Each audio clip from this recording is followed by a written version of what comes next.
No ar, Radar de Notícias. Conosco no estúdio o vereador Laércio Santos do DEM. Bom dia, vereador. Bom dia, Pedro. Bom dia, Rodrigo. Bom dia, seu público. É um prazer estar aqui de novo com vocês. Hoje, dia de sessão tensa, né? E o senhor é um vereador, advogado. Como é que você está observando todo esse fato envolvendo o vice-prefeito Zeituni? Pedro, a matéria que chegou para a gente, eu tive acesso ao áudio. Ali ele não tem bastante contundência. Só que a Câmara fez o seu papel, né? Eu penso que qualquer dúvida que chegar na casa, nós temos que exercer o papel de aprofundar e fiscalizar. A meu juízo, o conteúdo que lá está, ele não tem capacidade de condenar ninguém, vamos dizer assim, né? A palavra meio forte, condenar, mas para todos aqui entenderem.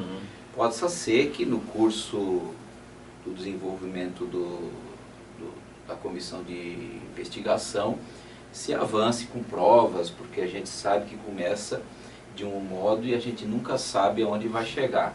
Mas o conteúdo que lá está, a meu juízo, ele é muito fraco, muitas das partes não é audível sequer, de forma que eu acho muito amadora da forma que ali se processou. Mas, de qualquer modo, a Câmara, de forma unânime, está fazendo o seu papel. Houve um apoio dos 34 vereadores, vamos fazer o papel de investigar e, se tiver consistência, que se adote os caminhos pertinentes pela frente. Qual o primeiro passo, vereador? Uma perícia no material? Eu penso que duas situações é indispensável. Além da própria perícia no material, eu acho por oportuno ouvir o vice-prefeito, para ele, se for o caso, inclusive, identificar as outras pessoas que participam da interlocução com ele e, a partir daí, a comissão definir os passos seguintes. Ô, vereador, uma pergunta que todos fazem: por que esse material não foi enviado ao Ministério Público, já que não há tanta consistência assim, ainda tem uma dúvida sobre esse áudio? Veja, Rodrigo, a Câmara poderia tanto encaminhar para o Ministério Público, como da mesma forma tomar providência. Eu penso que uma situação não anula a outra, né? E nós entendemos por bem, diante de toda essa celeuma que nós vivenciamos na cidade, do vice degladiando com o titular da prefeitura, o prefeito Guti, entendemos por bem que, se nós não tomássemos essa posição, soaria estranho. Então achamos muito mais producente, muito mais razoável, ao invés de encaminhar ao Ministério Público, a gente exercer um papel liso e independente. Essa convocação do vice-prefeito, o senhor acha que vai acontecer em breve, não? Eu não tenho essa informação ainda, até porque, né, Pedro, é muito prematuro a gente se posicionar previamente a isso, porque a comissão ela se confirma na data de hoje, todos os componentes, aí vai se definir o presidente, o relator, e onde se terá a primeira reunião, e naquela reunião que os componentes definirão qual é o trâmite. Então, qualquer manifestação da minha parte nesse momento seria prematuro. Bom, vereador, quer falar de outro assunto. A lei, o senhor conseguiu derrubar na justiça a lei do ISS. Como é que está a situação? Pedro, eu impetrei mandado de segurança o ano passado com relação à votação do ISS, a forma que se processou na Câmara Municipal, a alteração das alíquotas de aproximadamente 30 atividades, por entender esse vereador que a forma que se processava estava errado. A Justiça, no último dia 16 de janeiro, deu razão a este vereador, de forma que suspendeu os efeitos, por intermédio de uma sentença, suspendeu os efeitos da lei em questão. Ocorre que a Câmara Municipal já foi notificada a respeito, tanto a Câmara como o município já se manifestaram dentro do processo, buscando reversão, buscando alguma forma do juiz suspender os efeitos da lei, mesmo que provisoriamente. Até o momento não houve posicionamento nesse sentido, da forma que o município busca, e a regra está em vigor, a decisão judicial. No entanto, o município, através da Secretaria de Fazenda, por parecer da Procuradoria, não está cumprindo essa decisão e já está aplicando as alíquotas novas, a meu juízo, de forma irregular. E aí está se formando, Pedro, um grande imbróglio jurídico. Muitos segmentos já estão ingressando no judiciário para impor ao secretário de Fazenda que mantenha a alíquota anterior. Então nós estamos vivenciando um grande problema em razão do processo legislativo que, ao meu ver, não seguiu correto. Você veja que na última sessão nós tivemos o setor lá de serviços das agências de emprego apontando uma grande falha que ocorreu neste projeto, onde eles agora passam a ser taxados sobre todo tipo de serviço que eles fazem, não só pela margem de lucro, vamos dizer assim, que eles têm das empresas onde eles colocam o trabalhador temporário, e a alíquota deles tem um plus aí de quase 1.500% de aumento. Isso é um grande erro no projeto, que se essa lei viesse confirmar, eles vão ter que obter uma liminar judicial para quebrar essa mudança, porque nós não podemos votar nada neste ano, Pedro, porque é o princípio da anualidade. Você vota em um ano e só se aplica no ano seguinte. Então isso só vem justificar a minha insurgência no momento, porque o projeto de lei não foi estudado, não foi dialogado com os segmentos. Você já teve o presidente da ASEC aqui, inclusive, se manifestando nisso. Sim.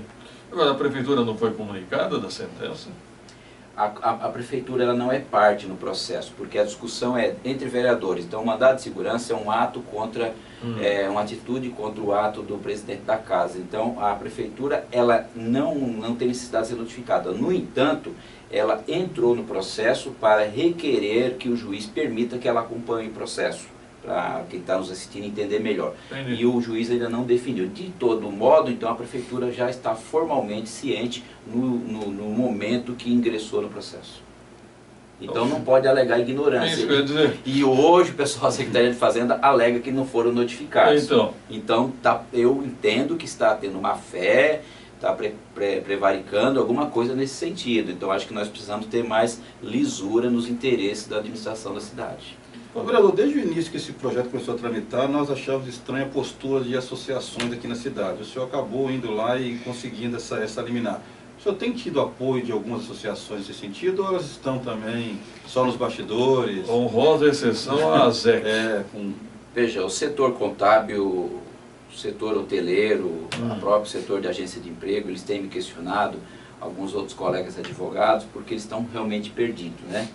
Perdidos, não sabem o que fazer, e eu tenho orientado a procure a Secretaria de Fazenda, porque a parte que me cabia foi feita. Eu me limito à questão dentro do processo legislativo, e assim eu os orientei, mas eu percebo que realmente eles estão bastante perdidos. Agora parece que já estão identificando o rumo e estão procurando a Secretaria de Fazenda e procurando entendimento, ou quando não estão conseguindo, estão buscando a via judicial, o que é muito triste para a cidade, porque isso está inviabilizando muitas atividades, algumas já com perspectiva de sair da cidade. Vereador Lars Santos, havia informações de um rompimento do senhor com o prefeito Guti. Como é que está esse relacionamento hoje? Pedro, na verdade o que aconteceu é o seguinte: em razão da propositura da minha medida judicial, soou na cidade a conversa de que houve um rompimento entre eu e o prefeito Guti. Primeiro que para haver o rompimento precisa ter algo formal. Eu não tive nenhuma conversa com ele. Na verdade foi vossa pessoa que acabou publicando esta situação, mas eu não tive nenhum diálogo. Pelo contrário, depois que saiu essa decisão judicial, nós conversamos, houve até uma sondagem da minha pessoa retirar o processo, e o que eu disse é o seguinte: quando eu, enquanto um profissional de determinado segmento, tomo uma posição técnica, eu não posso recuar e não recuo. Eu acho que a gente precisa dialogar mais, ser mais ouvido, colaborar. A gente tem muito para colaborar com essa cidade e não simplesmente estar lá na Câmara Municipal para apertar o sim ou não. Eu acho que o propósito nosso é muito maior. Então eu não me senti em nenhum momento rompido pelo governo. Lógico, houve assim, um estranhamento por conta da minha decisão, que afeta de certa forma o plano de governo no que diz respeito a essa mudança das alíquotas. Mas de qualquer forma, eu me sinto do lado do governo, naquilo que eu ver que é conveniente, sempre vou estar apoiando. Aquilo que eu achar que é divergente, eu vou estar cobrando. Como neste momento eu cobro uma postura mais rápida com relação aos procuradores. Nós já estamos aí para um ano nesse imbróglio da situação jurídica dos procuradores, que até o momento não definimos. E isso é muito ruim para os procuradores, muito ruim para o governo. Eu poderia ficar quieto se eu quisesse o pior melhor. Eu não quero, eu quero melhorar e ajudar essa cidade. Mas não é a terceira vez que esse assunto procuradores volta na Câmara? Acho que é mais, viu? Veja, essa situação... Dá direito à música do Fantástico. Não, esta situação de transformá-los em estatutários, na verdade, quando veio a lei em março do ano passado, ela veio, a proposta de lei ela não veio bem redigida.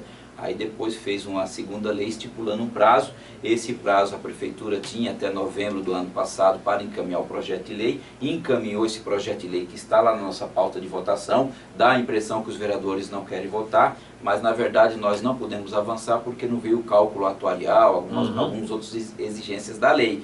E até agora, eu não sei se a Secretaria de Gestão ou se a IPREF não conseguiu resolver esse problema. E isso é muito ruim, porque se nós tivermos aí algum problema de saúde ou Deus o livre, aí, um óbito de algum procurador, a Prefeitura estará num grande problema pela frente, porque hoje eles estão inseguros, eles estão sem o sistema previdenciário, que é o INSS, e ao mesmo tempo não estão contribuindo para o IPREF. Vereador, eu sei que você não questionar o que eu vou falar agora, mas assim, a gente percebe uma ingerência muito grande do Executivo no Legislativo e isso está dificultando os trabalhos na Câmara. Desde que voltou do recesso final de ano, praticamente as coisas não andaram ali, mas você tem visto isso, porque a imagem do Legislativo guarulhense hoje está muito arranhada, viu? Perante a população. Eu sempre defendo essa independência, né? Os vereadores, de um modo geral, têm procurado fazer isso. A gente sabe que nós vivenciamos uma turbulência muito grande em razão da briga entre o titular do Executivo e o vice, e isso acaba, de certa forma, Rodrigo, chegando na Câmara Municipal, não tem como. E cabe a nós sempre procurar blindar e não deixar isso acontecer, mas 100% é praticamente impossível, porque toda a cidade, toda a questão de gestão envolvendo o Legislativo é influenciada pelo Executivo no que diz respeito ao avanço das melhorias, aquilo que a gente cobra, e se o governo não consegue avançar porque fica brigando o titular e vice, a cidade perde. E aí aquelas necessidades que os vereadores têm para atender a população também se torna comprometida. Então esse é o grande problema. Então a gente não quer uma briga dessa contínua. Imagina se nós ficarmos nesses 2 anos e pouco, nessa vivência que nós estamos hoje. A cidade não vai andar, pelo contrário. Eu acho que aí nós vamos ter um passivo maior pela frente, imaginável, e não só os 7 bilhões que o governo Guti vem sustentando aí ao longo desse 1 ano e meio. O senhor continua como possível candidato a presidente da Câmara? Pedro, essa situação aí muito ventilada quanto ao meu nome, nome de outros colegas até do nosso partido, e o meu nome está à disposição, se for referendado, tenha certeza que a gente vai procurar na Câmara Municipal fazer um bom trabalho ao meio da nossa cidade. Ok. Algo a finalizar? Não, é só o que nós estaremos hoje na Câmara Municipal acompanhando os trabalhos. Tá certo. Obrigado, vereador Sandes. Pedro, eu agradeço e até a próxima, se Deus quiser. Um abraço a todos. Produção, rápido intervalo.